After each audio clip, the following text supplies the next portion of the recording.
Uno, dos, tres. Órale pues, raza. Welcome to Chicano Highlights. I am your host, the Beto-man, and we have a very special guest, Sophia Jimenez. She is a UCR student and a part of ASUCR también. Bueno, pues, ¿cómo estás? Hi. All right, cool. Tell me a little bit about your background. Who are your parents? My parents are Rosa Rodriguez and Ricardo Jimenez from El Salvador. All right. And when did they come over to the USA? My father, Ricardo, he came over, I would say, in like the 90s. And then they both came over to the US again in the early 2000s, like 2005. All right. And do you have brothers and sisters? Yes, I have an older sister. Her name is Lizbeth Jimenez. She's older than me by 3 years, so she's 22. All right. And where did you go to elementary school, middle school, and high school? Well, I moved a lot around a lot, so I went to a bunch of different elementaries. The only ones I can remember are like Shirley Elementary, Valerio, and then I ended up at Colfax. That was my last elementary school. All right. And where'd you grow up? I grew up around Los Angeles and a little bit in Orange County, but I grew up mainly in Van Nuys. All right. And so then in high school, did you have hobbies? Yes, I did. I played a lot of video games. I drew a lot. I'm an artist. And I did some sports, like I did snowboarding. I tried to get into swimming, but that didn't really work out. All right. Anything else? Not really. I was just a easygoing kid. I didn't really do much. All right. And so then when you went to school, did you ever think if you were going to go to college, to either to community college or university? Yes, I did. It was very enforced upon me by my mother. She's a very hardworking woman. She always thought that both her daughters would go to college. So I kind of always expected that I would at least try to go to college. All right. Mhm. And so then when were all your classes in high school getting ready to go to college, or did I you was decide at the last minute? I was very fortunate enough to be accepted into the magnet section of my high school. So all my classes were AP. They were getting like college preparatory. So it was very like I was put on the track to go to college as soon as I hit high school. All right. And how well did you do in high school? Not well, I'm gonna be honest. Like I said, I was not a very serious kid. I don't think I understood how important college was when I was in high school. I did try my best, but I wasn't like a straight A kid or nothing. Gotcha. All right. Mhm. And so then when it came close to graduating, what schools did you apply to? I applied to UC Berkeley, UC Irvine, UC Santa Cruz, and UC Riverside. And out of all of those, which one accepted you? UC Riverside. It's actually the best one, to be honest. Yes, I'm very Órale. happy I came here. All right. Well, it's actually a small campus, but it's got most land that we could really grow. And eventually it's going to be bigger than Berkeley and UCLA. A lot of people go after the name, but this is a great campus here at UC Riverside. So then, what's your major now? My major is public policy. So tell me about public policy. What is it, and why are you involved with it? Public policy is kind of the teaching of the process of creating laws to like solve issues that you see in your everyday life.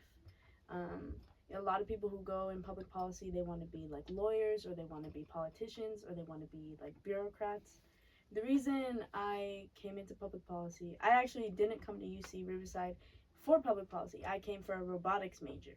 And it's a really big switch, I know, but I actually wanted to get into robotics to make robotics to help the environment. But then I would see on the news all these politicians saying that climate change isn't real.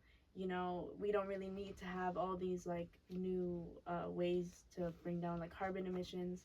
And I was thinking, if the politicians are never going to let us use these cool robots and stuff, I should just get into politics myself and do it myself. Oh wow, okay. And so then in robotics, were you planning to like have the robots wrestle or what?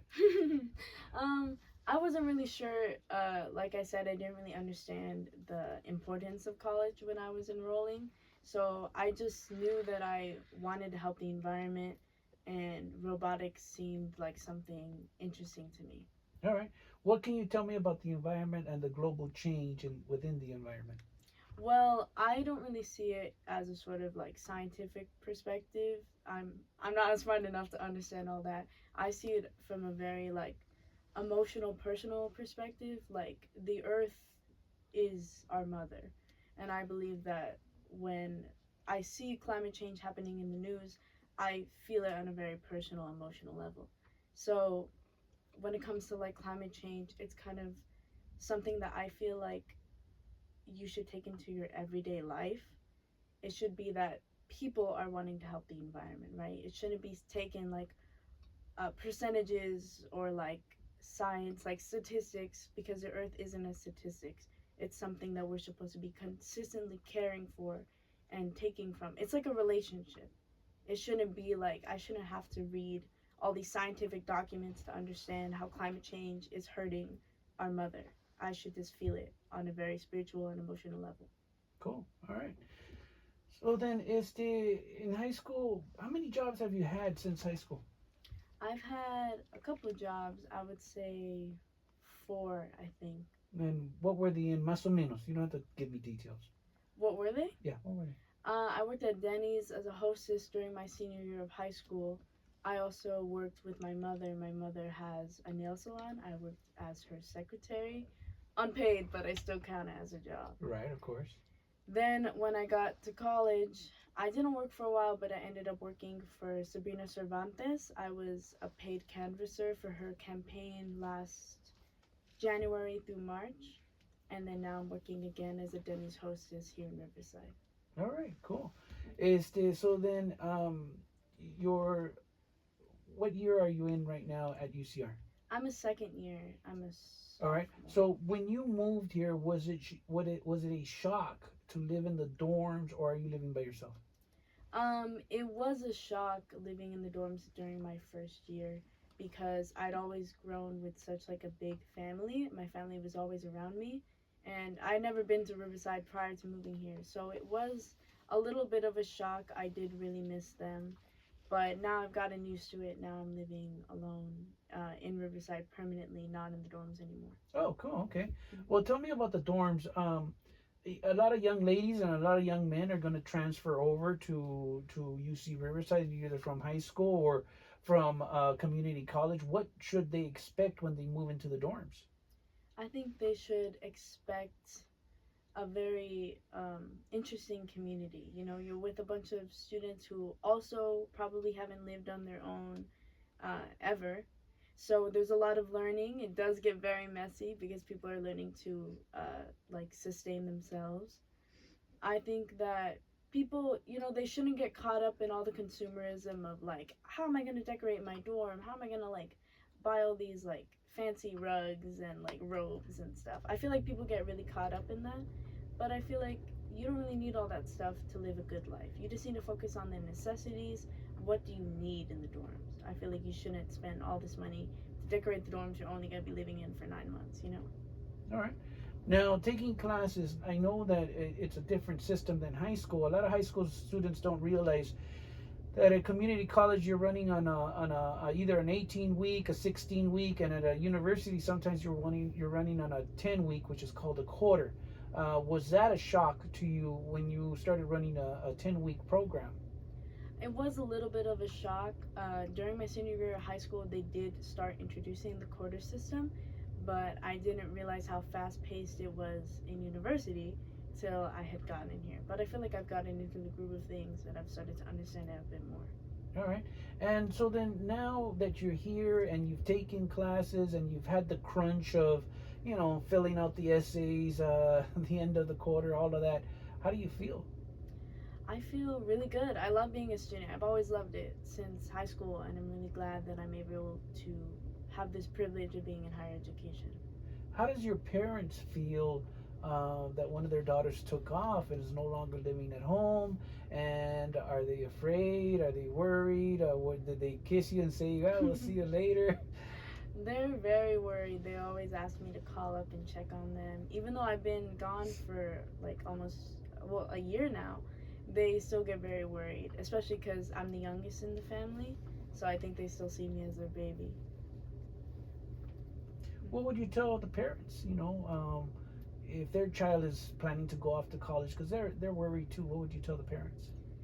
I would say that this is just like it's a rite of passage. Your child is leaving the nest. They have to start fending for themselves, and they will take all the lessons that you've taught them throughout the years, and they will begin to apply them on their own.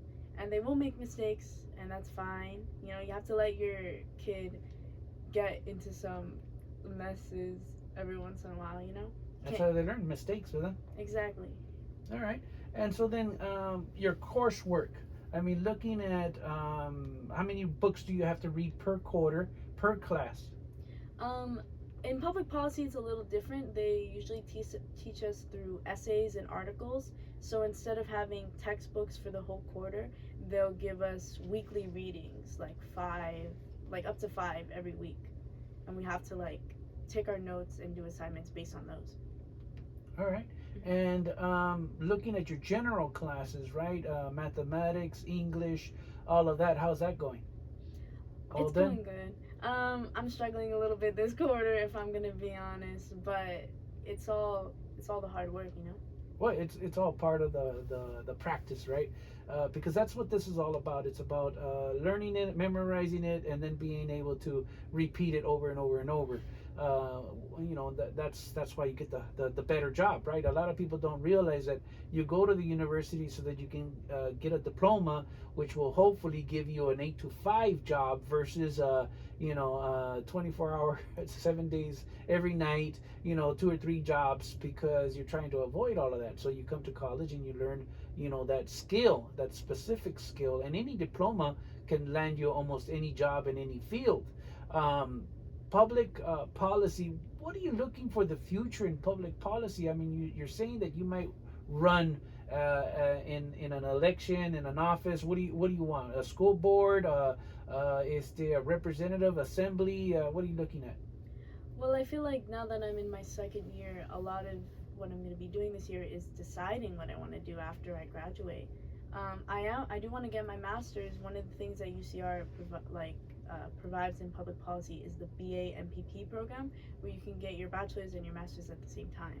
So I'm looking forward to that for my fourth and fifth year. But really, I just want to go back home to Los Angeles, or maybe go back home to El Salvador and work for my community and work with my community. I'm not really interested in going out to like DC with these people I don't know. I just want to go back home and help the people who helped me get here in the first place. Perfect. Now, just to go back a little bit, a lot of people don't know that a BA is a Bachelor's of Arts degree. It takes about 4 years. A master's usually takes 1 to 2 more years, depending on what field you're taking. And then a PhD takes about another 2 or 3 years. So it just depends, a total of más o menos 7 years to get a PhD at the university. So I just want to clarify that for a lot of young students that are in high school and don't understand the differences. Also the university provides the classes are not every day. They're, some can be on Mondays and Wednesdays, and other ones could be Thursdays, Tuesdays and Thursdays, and some even on Friday nights. So the classes are always different, different times, different days. It's not at 8 to 7 to 2 in the afternoon, right? Like high school. It's very, very different, and so people should be aware of that. Okay, so then getting back to your public policy. Now, you also got involved in ASUCR. What is ASUCR? ASUCR stands for the Associated Students of UC Riverside. It's basically like our student government on campus. So we have the three branches, just like regular government. We have judicial, legislative, which I'm a part of, and then there's the executive branch. All right. All right. Well, let's break that down. Now, when you say the executive branch, who would that be? The vice chancellor? No, it's all made up of students. So the executive branch is led by the president of ASUCR. Okay. And then there's different offices. For example, there's Office of External Affairs, There's the Office of Internal Affairs. There's DEI, which is Diversity, Equity, and Inclusion. There's marketing, different like offices like that, all in Right. the executive branch. Right. Okay. Now, when you guys just have started this quarter, what are you guys looking at advancing at UCR for the students? So there's different ways of advancement, right? So we have the legislative branch who would be more focused on writing legislation to make change on campus. Okay, which is the laws, right? Yes. Okay. And then the executive branch, they would be doing like more so events and like trying to do outreach for the students, especially with externals. They do a lot of external outreach with the UCSA, Right. which is Bringing in bands, bringing in certain special holidays. They have events to bring in students and to get them involved. well, yes, when it comes to like the bands, like I think you're referring to like the concerts on Right. campus. Those are held by the Associated Student Programs Board. Okay. Perfect. All right. We have to break it down because a lot of people don't know. I don't even know, right? All right. So then, we've covered almost everything here. Who is in charge of ASUCR? It's run by the students for the students. So if we're going into technicalities, the person who would be at the head would be the president of ASUCR. Okay, perfect. All right, now so we look at ASUCR, and we know that there's certain initiatives, propositions every quarter, every other quarter, or at the end of the year, ¿verdad? And those are basically how to tax the students and where the money, the funding is going to go, right? If we want a recreation center, then students have to pay for it. So do you know más o menos how much students are paying per quarter right now? Necessarily run like how much students are getting. Right, like, absolutely. charged. Yeah, you don't. I want to give students out there that are interested in coming to UCR kind of like a foresight of what to expect, right? I believe it was like 10,000 at one point. So a quarter. So then you would get that money through financial aid. You would get it through the Pell Grant and the California Grant. There's two different grants. There's also, I don't know if it's still available. It used to be EAOP or EOP at community college, which is Equal Opportunity Program. So they can get grants through there. There's also all kinds of grants and scholarships to go to college, and you would pay them quarterly. You're not expected to fork up $10,000 at the beginning of the quarter. So it's paid gradually, little by little, over time. You can also take out loans. So there's all kinds of ways that you guys can attend college. All right, so then a lot of information we got to get in here, ¿verdad? All right, so then we covered ASUCR. Now you're on what committees have you joined so far? I have joined a couple of committees. If we're going down the list, I've joined the Legislative Review Committee, LRC. So that's basically any legislation before it goes to Senate to be voted on, it has to be approved by the LRC. So I'm the vice chairperson of that committee. I'm also part of the Non-Traditional Student Committee, which serves non-traditional students, and that can be anything like student parents, formerly incarcerated or system impacted students, stuff like that. We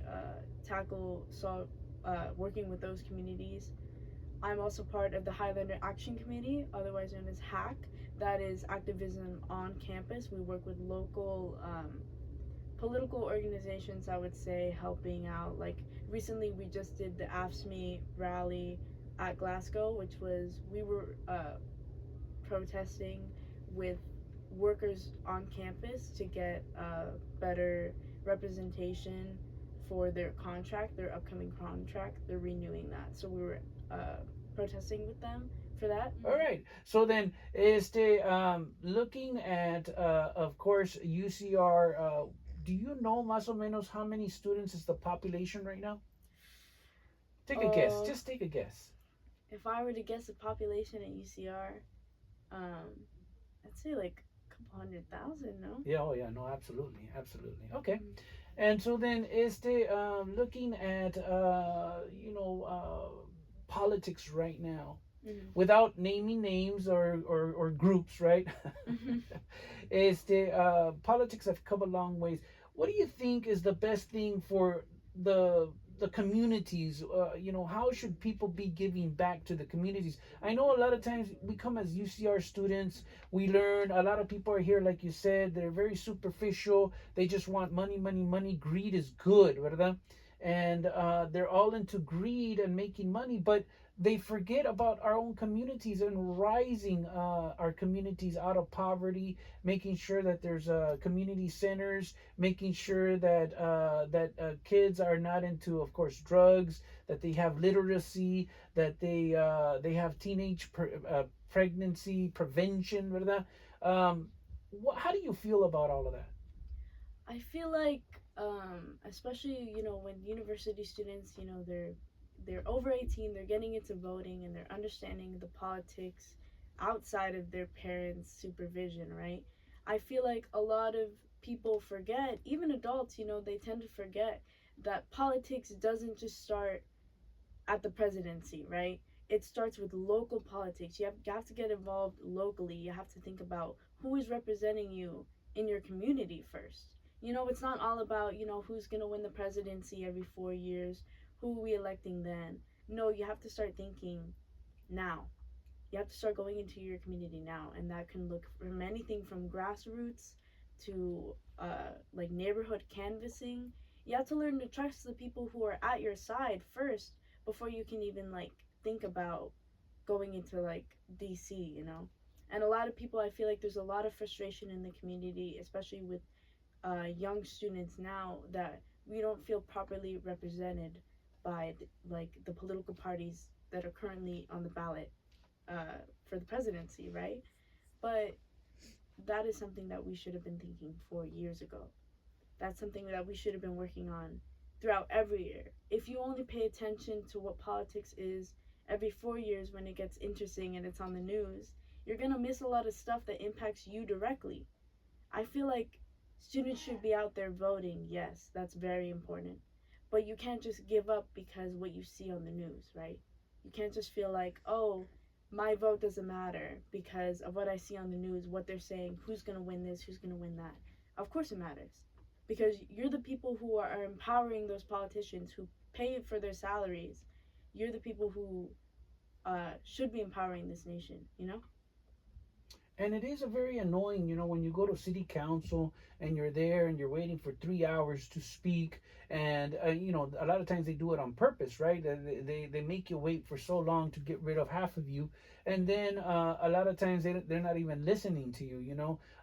But people need to get involved. They need to go to city council meetings. They need to go to school board meetings. They need to get involved somehow in some type of organization that is helping the community to progress, right? The biggest problem is that when you have 2 or 3 jobs, it's very very difficult to get involved, Mm-hmm. and so then they do that on purpose también, where you don't have time to attend the meeting, but somebody has to, and if you don't, well then other people are going to speak for you, ¿verdad? Exactly. All right, and so then is the what what other things are you doing at ASUCR or as a student? In ASUCR, I'm working on some events. I'm actually trying to work with inviting some local organizations, political organizations, to come and talk to the students about how they, basically what we're talking about. How do local organizations solve the issues that we see every day in our neighborhoods? I'm working, trying to get that started around winter quarters, so that would be December, January, and February. In terms of a student, I'm also involved in different organizations on campus. For example, I am part of UCR Democrats. I'm the secretary, and I am also a part of MECHA. And those are the kinds of things where I try to get politically involved, and I feel like it's very easy to do that as a student because there are so many different ways to get involved with your community. Like you were saying, like once you become a fully fledged adult and you're out in the wild, basically, it gets kind of difficult to keep track of all the things you want to get into, especially with work and all your responsibilities and kids. So I feel like it's very important that as a student, when you have all this free time, you should really like take advantage of the resources. That's what I try to do when I get involved in these clubs like Mecha, because those are one of the ways I'm staying close with my community, you know?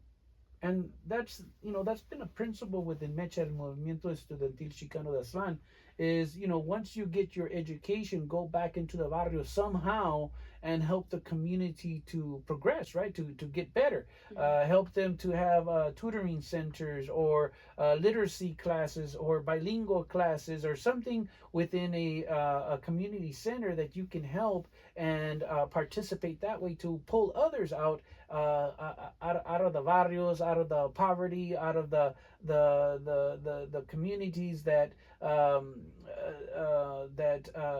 do not have that type of support, ¿verdad? Mm-hmm. And so then we look at that and we say, well, what are you doing for your raza? What are you doing for your gente? What are you doing for your pueblo? And it's critical, it's important, and we're not asking for money, but we're asking for your time. We're asking to give up a little bit of your time to help others. Just like somebody helped me. I know that for sure. And there was people in place that would tell me, go this way or go that way. Órale, ¿qué hubo? And that's cool. But a lot of people don't get that type of help, which is sad and unfortunate, ¿verdad? Mm-hmm. All right. And so then, is there anything else that you want to cover? What would you tell young ladies that want to come to college? What should they watch out for? A lot of times they say, well, parties, you got to be very careful at parties because sometimes they'll slip you a Mickey, ¿verdad? Mm-hmm. Yeah, get you drunk on purpose, and then take advantage of you, and, which is unfortunate and sad, but it does happen. Mm-hmm. Is the dorms? You got to watch out, ¿verdad? There's always something going on. So what would you tell young ladies? I would say that, especially in the professional workplace, it's very easy to for men to try to talk over you, to try to stifle your voice.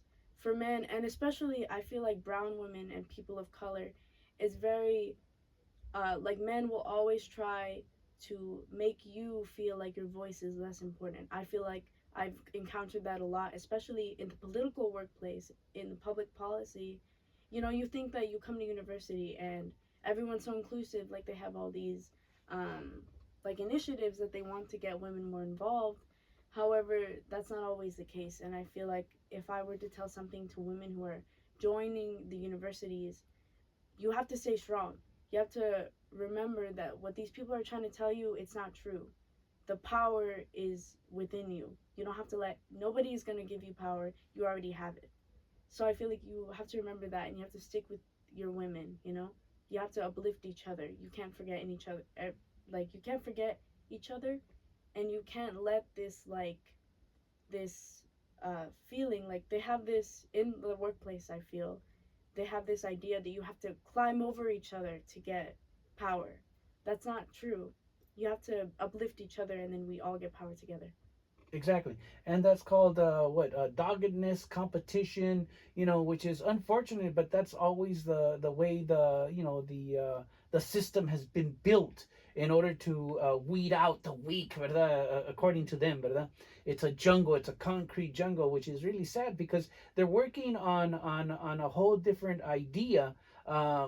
When people can work with each other and help each other and uplift each other, instead they're all climbing up this pyramid Ponzi scheme and throwing each other off the pyramid, ¿verdad? Which is really sad, right? Because we don't have to do it that way. We can reorganize society to help everybody come along and progress, ¿verdad?